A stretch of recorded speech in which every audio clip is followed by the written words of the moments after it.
Une star, une icône, une des dernières de l'âge d'or d'Hollywood. Connu à travers le monde pour son charisme, sa fausette légendaire, mais aussi et surtout ses rôles mythiques au cinéma. Des dizaines de personnages comme Spartacus, le gladiateur qui prit la tête de la révolte des esclaves contre l'Empire romain. Apporte ça à ton Sénat. Qu'ils sachent bien que ce bâton cassé, c'est tout ce qu'il reste de la garnison de Rome. Dis-leur que nous ne voulons rien de Rome. Rien. Excepté notre liberté.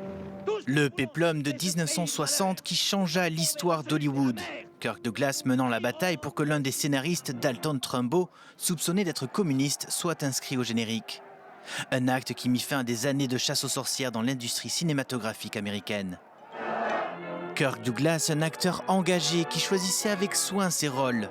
Plus de 90 films, du drame au western, en passant par des films historiques controversés. Marié plus de 60 ans avec une Belge francophone rencontrée au Festival de Cannes, il parlait couramment français. Le problème pour les acteurs, surtout s'il devient une star, c'est qu'il doit savoir toujours qui ils sont. Moi, je suis le fils de chiffonnier. Issur Danielovitch, fils d'immigrants juifs russes, devenu Kirk Douglas, incarnait à l'écran pour le public du monde entier le rêve américain.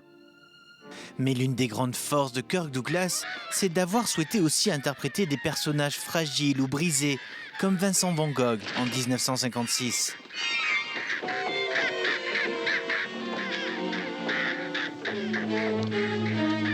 Un rôle qu'il avait eu à défendre auprès de son collègue acteur John Wayne, comme il l'expliqua à l'époque à la télévision française.